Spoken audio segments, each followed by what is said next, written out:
राजा विक्रमादित्य जब बैताल के लेके चलल बने, बैताल कलश ज्ञानी पुरुष लोग रास्ते में चुपचाप नहीं चले रहे।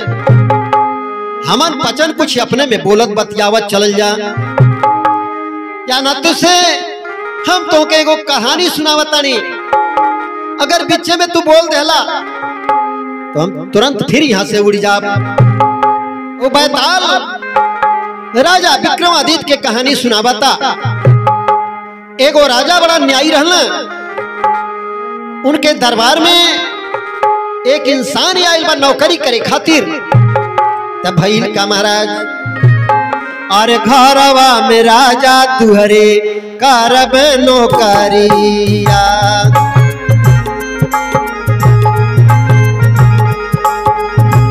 करब नौकरिया हो करब नौकरिया, घरवा में राजा तुहरे करब नौकरिया।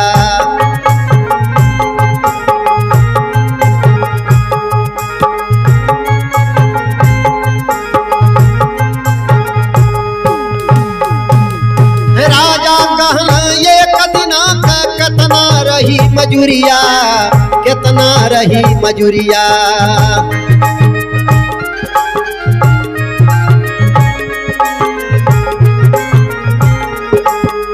कहे जवनवा तब राजा से, सोमवा 1000 तोला लेबा मजूरिया, घरवा में तुहरे राजा करब नौकरिया।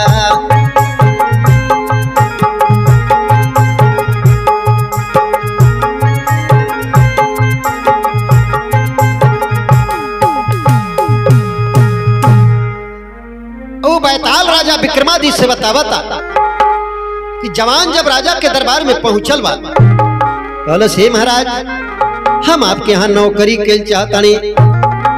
राजा कहना ठीक बा भाई, लेकिन हमके बतावा एक दिन का मजदूरी तुहार कितना रही।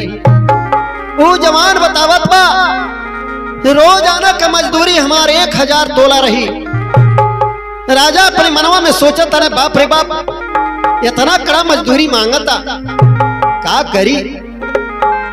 अच्छा चला कौनो बात नहीं बा। राजा कहना ये बतावा तू लोग कितना परिवार बाड़ा, इतना मजूरी मांगता रहा। लेकिन वो जवान कहलोस का महाराज, अरे संघवा में बारी रामा, अरे मोरा दुल्हनिया हो,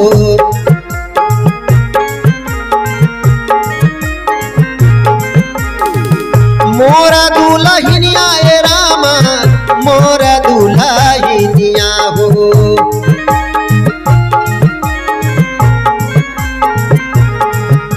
किया हो रामा रामा हो, अरे रामा दिहले बारी करिया जान माई राम।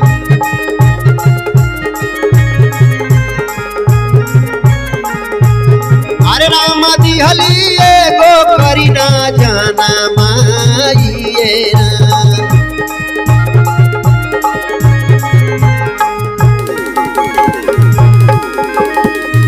जेठ हो ललनवा ए रामा खेले लाया गनवाया गनवा खेले लाया गनवा हो।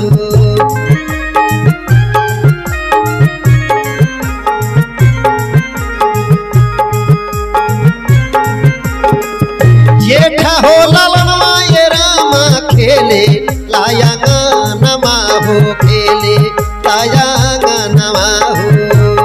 अरे रामा मिली जुली दीना माँ बिताई राम।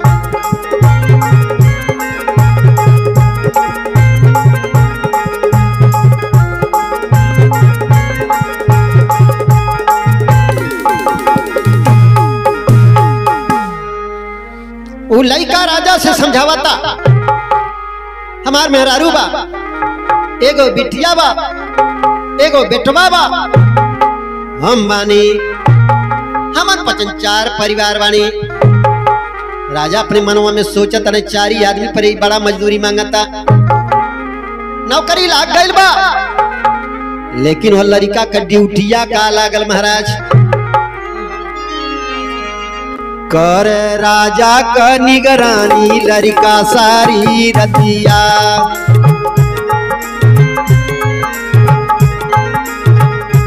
कर राजा के निगरानी लड़का सारी रतिया।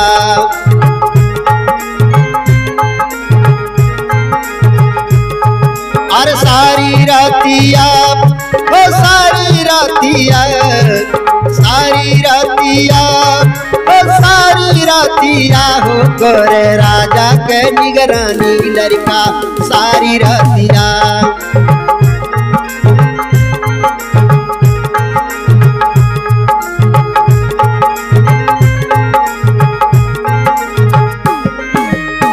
आधवा मजूरी देल साधुन के खियाई,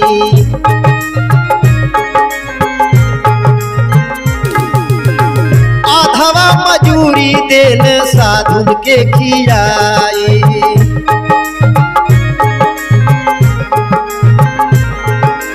आधे में से आधा लेल ब्राह्मण जातिया, आधे में से आधा लेल ब्राह्मण जातिया। अरे राजा के निगरानी लड़का सारी रतिया।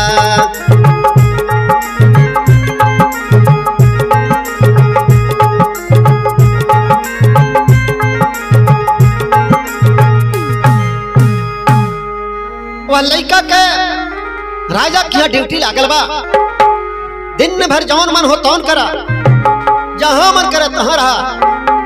लेकिन शाम होते तुम्हें राजा के पास पहुंच जाए के बाद सारा रात तो के राजा के पास रहे के बाद, राजा का निगरानी करे के बाद। यही तरह से लड़का लागल बा ड्यूटी करे, और मजदूरी जितना मिला था वो मन के आधा साधुन के खिया देता, आधा जो बचा था वह मन के आधा ब्राह्मण लोगन के खिया देत बा, और जो बचा था एक टुका वो में सबसे पहले तक गरीब दुखिया लोगन के खियावा था।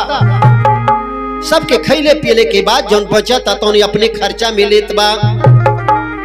यही तरह से धीरे धीरे बहुत समय बीत गई।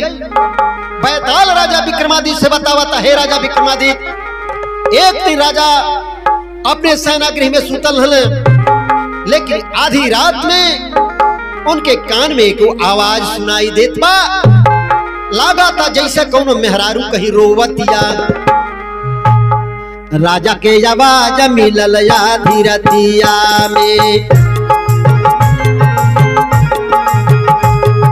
राजा के आवाज मिलल आधी रतिया में। आधी रतिया में हो आधी रतिया में, राजा के आवाज मिलल आधी रतिया में।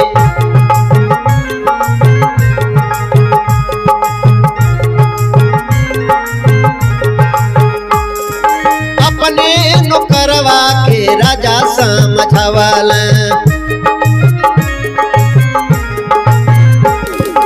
अपने नौकरवा के राजा समझवाला। जाके देखा कौन रोव काहे रातिया में, राजा के आवाज मिलल आधी रतिया में।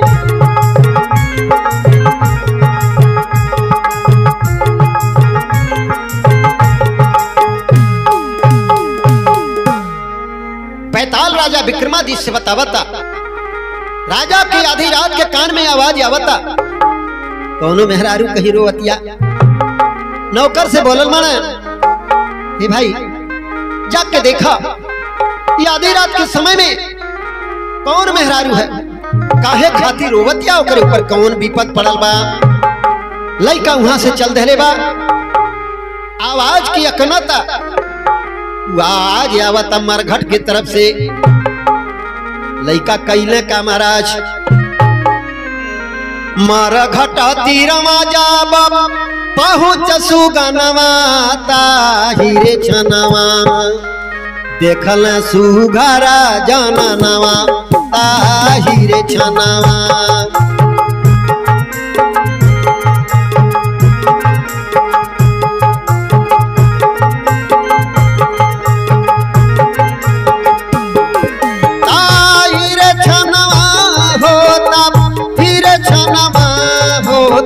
ताही रे छनवा देखल सुगर जननवा ताही रे छनवा।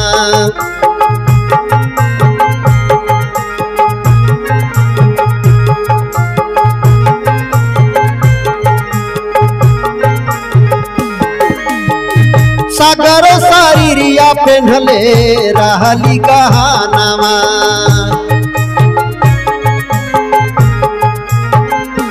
पेन्हले रहली गहनवा पेन्हले रहली गहनवा।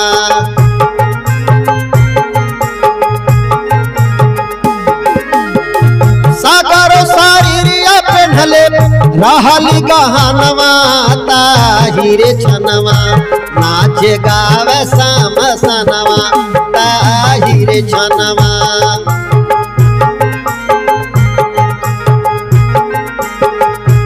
नाचे गावे समसनवा ताही रे छनवा।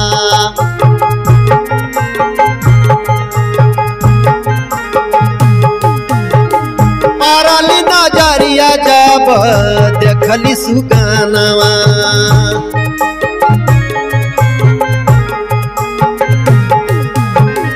पारली नजरिया जब देखली सुगानवा ताही रे छनवा पारे लागली रोदनवा ताही रे छनवा।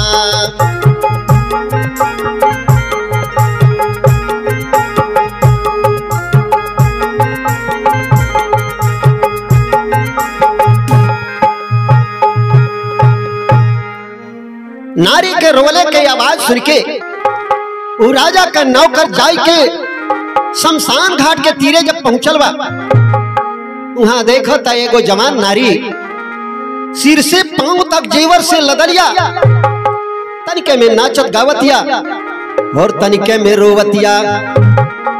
लइका लागल उसे पूछे तू के हऊ काहे खातिर रोवताड़ू। वो नारी बतावतिया हम यहाँ का राजलक्ष्मी हैं राजा का शुद्ध विचार देख के हम यह राज घराने में रहली लेकिन कुछ यहाँ ऐसा गलत काम होता जौने से हमके यहाँ से भागे के परी राजा गरीब हो जाई और यही चिंता में 1 महीना के अंदर राजा मर जाई। यह सोच के हमरो वतानी लइकवा कहता कोनो रास्ता बा कौना उता जोग ऐसा बा कि तू यहाँ से जाए न पावा वो राजा मरे न पाए। वो नारी और लइका से बतावत या महाराज अरे यहाँ से जो जन भार पूर्व दिशा में हो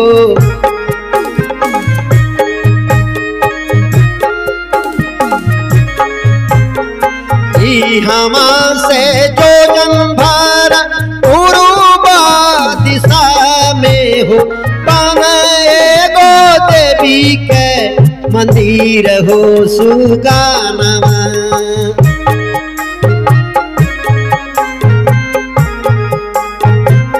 अरे बनाएगो देवी के मंदिर हो सुगानवा।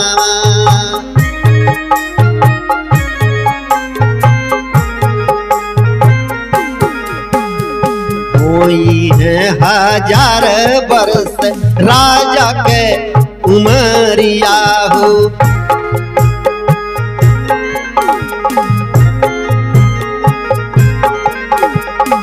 कोई है 1000 वर्ष राजा के उमरिया हो देवी जी के बलि देवा अपन लाला नवा।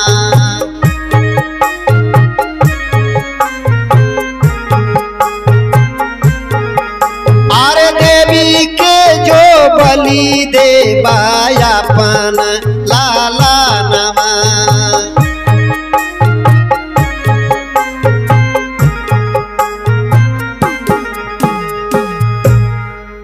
नारी और लइका से बतावत या यहाँ से जोजन भर के पूरब दिशा में एगो देवी के मंदिर बा।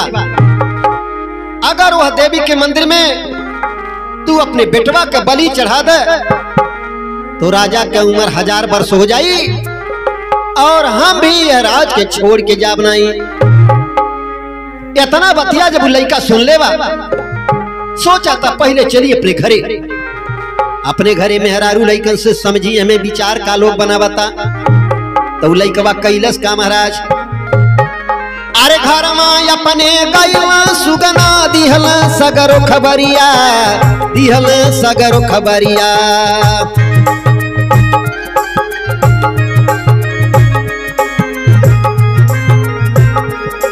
अरे पति अधीन उनके नारी बा, बेटा कहे सुफल होई हमारो शरीरिया।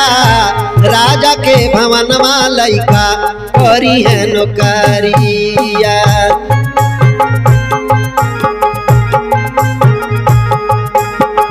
घर में राजा तुहरे करब नौकरिया।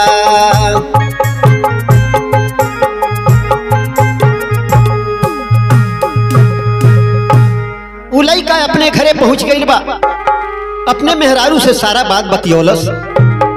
ओकर मेहरारू कहतिया कि जौने राजा का नमक पानी खाइल जात बा, अगर वही का हमन के देखत में नाश हो जाई तो हमन का जिंदगी रही के का करी।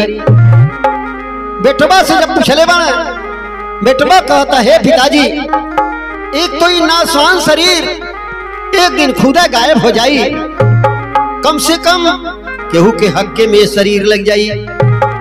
ऐसे बढ़िया खुशी का बा, देरी कैले का जरूरत नहीं बा, जल्दी चला देवी जी के आश्रम पर।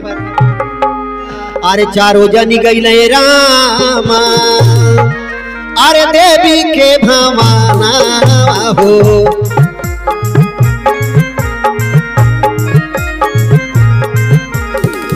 देवी के भवन माए रामा, देवी के भवन हो।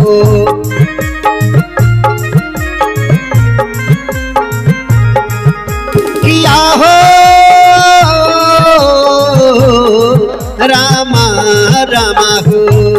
अरे रामा बेटावा का मुड़िया लगावलेरा।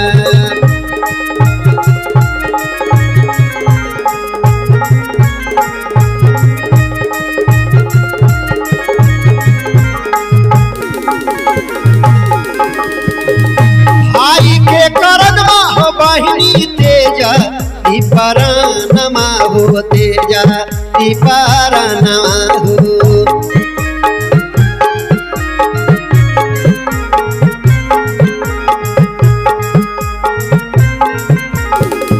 भाई के करनमा हो बहिनी तेजा दीपारानमा हो, तेजा दीपारानमा हो। अरे राम माई देहली जाना माँ गमाइए राम।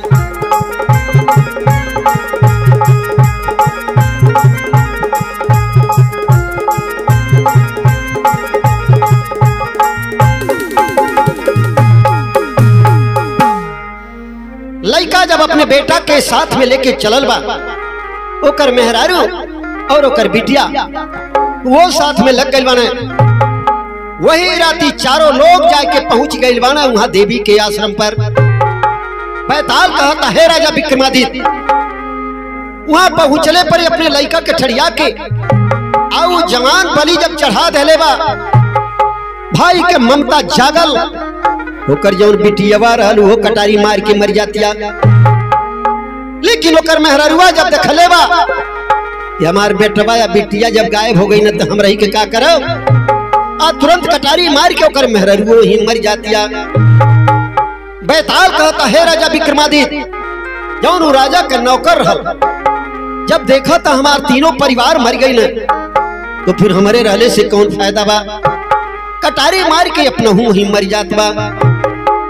यार वहां का राज लक्ष्मी जौन रहली, जौन लड़का के सलाह पहले रहली बेटवा का बलि चढ़ावे के, उ राजा के सपना देखावा ताड़ी कि तोहरे कारण चारों परिवार जाके वहां अपन जान दे देले बने।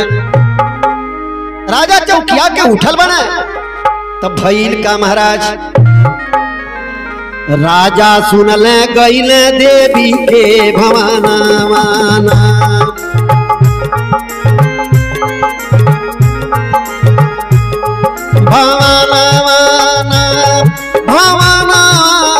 हो राजा सुनल गईल देवी के भवाना माना।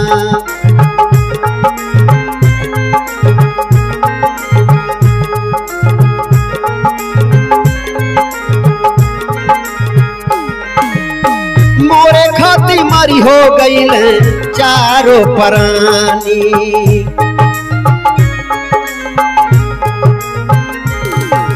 हमहू दे अपन जाना माना, हमहू दे अपन जाना माना हो राजा सुनल गईल देवी के भवाना माना।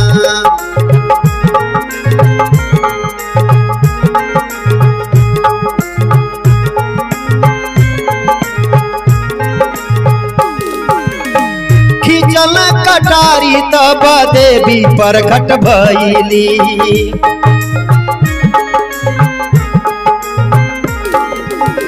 खिंचल कटारी तब देवी आई गईली।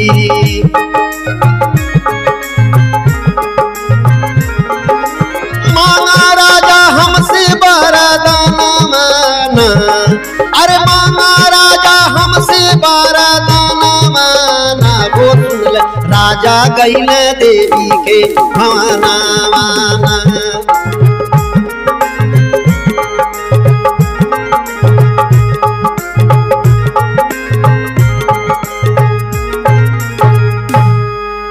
राजा के जब सपना में मालूम है कि हमार नौकर अपने पूरे परिवार के साथ देवी के आश्रम पर बलि चढ़ा देले बा, तुरंत वहां से उठल बना और भागल वह देवी के मंदिर पर जाता न।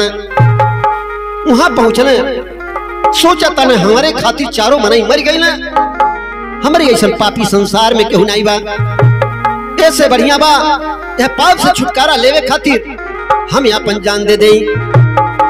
बैताल कहता है राजा विक्रमादित्य जौने समय में राजा कटारी खींचले बाने अपने करेजा में मारे खातिर, वही समय में वहां देवी प्रकट हो जातिया और राजा का हाथ पकड़ लेतिया। कहतिया हे राजा तोहरे न्याय से और तोहरे भक्ति से हम प्रसन्न बाड़ी, आज जौन वरदान मांगे को हमसे मांग ल।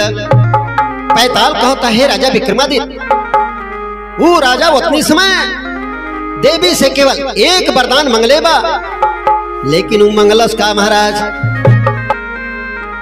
तब राजा देवी से मांगे वरदानवा, मांगे वरदानवा हो मांगे वरदानवा। तब राजा देवी से मांगे वरदानवा।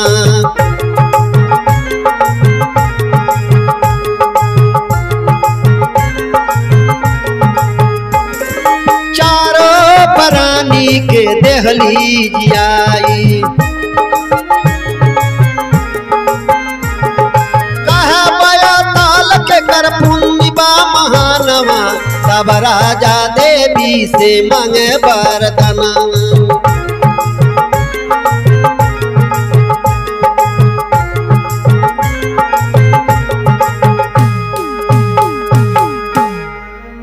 बैताल कहता है राजा विक्रमादित्य जब राजा अपन जान देहल चाहता, देवी वही समय में प्रकट हो गई। कल से राजा तोरे भक्ति और न्याय से हम प्रसन्न बाड़ी, जौन वरदान मांगे खो मांग ले। राजा कहले हे मां अगर तू हमें वरदान देहल चाहता रू तो चारों लोगन के जिंदा कई द। देवी अमृत छिड़क के वो चारों लोगन के जिंदा कई दले बा।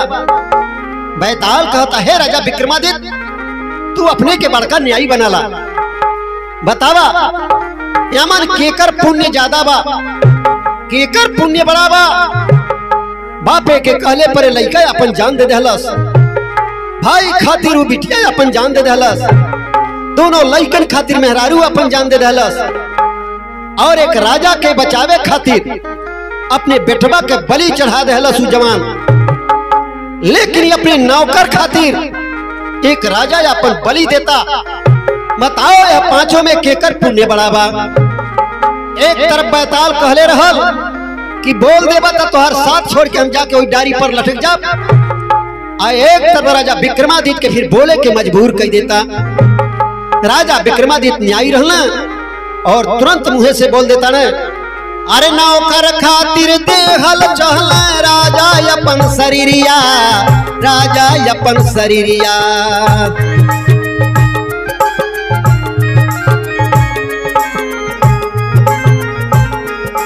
अरे से बनदास पुण्य राजा के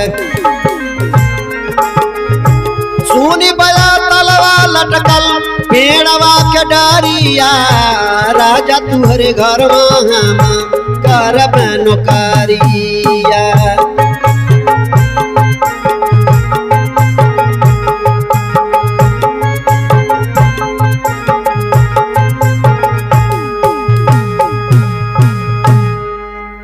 बैताल का इतना बात जब सुनले वाले राजा विक्रमादित्य न्यायी राजा रहले के नाते उनके मुंह से चुप नहीं रह गई। तुरंत बोल देता ना, एक नौकर के लिए राजा अपन जान देवे के तैयार हो जाता ना, यह नाते सबसे बड़ा पुण्य वह राजा के बा।